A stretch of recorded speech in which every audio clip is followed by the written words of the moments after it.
มូលហេតុចំនួនរវាងពលរដ្ឋស្រុកពីមរក្រុមហ៊ុនសាឡង់បងខ្សាច់នៅទន្លេមេគង្គរបស់ក្រុមហ៊ុនចតុមុខភេសជ្ជៈបើកម្លាំង Dragon ថាមពលថ្មីចម្រាញ់ពីយិនសិនព្រៃវែងប្រជាពលរដ្ឋលើកឡើងថាដោយអត់ទ្រាំនឹងសម្លេងរំខានពីសាឡង់បងខ្សាច់របស់ក្រុមហ៊ុនចតុមុខព្រោះរំខានខ្លាំងពេកមិនថាយប់ឬក៏ថ្ងៃទេហេតុយ៉ាងដូច្នោះហើយទើបពួកគាត់ជាច្រើនគ្រួសាររស់នៅតាមបណ្ដោយដងទន្លេមេគង្គតំបន់អ្នកលឿងស្រុកពីមរខេត្តព្រៃវែងបានប្រតិកម្មនាំគ្នាជិះទូកចុះទន្លេទៅតវ៉ាជាមួយនឹងសាឡង់បងខ្សាច់ឲ្យចាក់ចេញពីតំបន់នោះភ្លាមពលរដ្ឋអះអាងថាក្រុមហ៊ុនចតុមុខតែងធ្វើសកម្មភាពបងខ្សាច់ទាំងថ្ងៃទាំងយប់ពេលយប់បង្កឲ្យច្រាំងទន្លេបាក់ស្រុតនិងប៉ះពាល់ដល់ដីធ្លីលំនៅឋាននិងការរស់នៅរបស់ពួកគាត់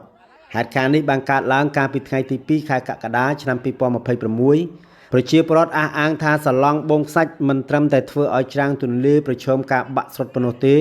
ក៏ប៉ុន្តែថែមទាំងបង្កសំឡេងរំខានខ្លាំងទាំងពេលថ្ងៃនិងពេលយប់រហូតធ្វើឲ្យពួកគាត់រស់នៅដោយគ្មានភាពសុខសាន្តពលរដ្ឋបញ្ជាក់បន្ថែមថានេះមិនមែនជាលើកទី1នោះឡើយដែលនាំគ្នាចេញមកតវ៉ាព្រោះកន្លងមកធ្លាប់ដាក់ពាក្យបណ្ដឹងទៅអាជ្ញាធរនិងមន្ត្រីជំនាញជាច្រើនដងក៏ប៉ុន្តែមិនទាន់មានដំណោះស្រាយច្បាស់លាស់នៅឡើយទេរាល់ពេលមានការតវ៉ាសាឡង់តែងតែបើកចេញក៏ប៉ុន្តែក្រោយពលរដ្ឋត្រឡប់ទៅផ្ទះវិញក៏ចូលមកបងខ្សាច់សារជាថ្មីទៀតទោះបីជាហេតុការណ៍នេះមិនបណ្ដាលឲ្យមានអ្នករងរបួសក៏ដោយ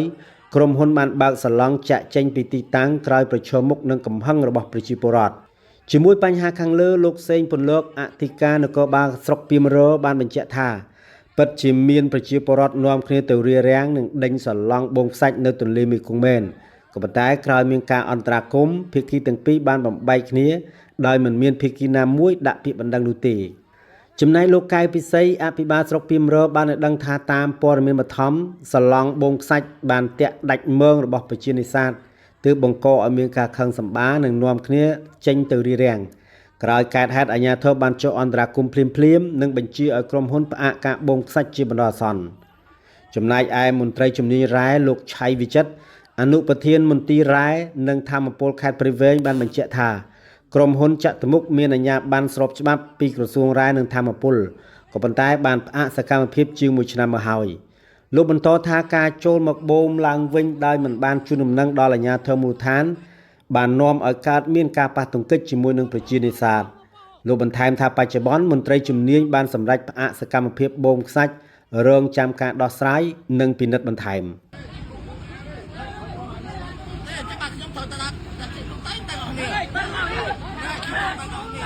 ទៅតាមសាឡង់ហ្មងទៅ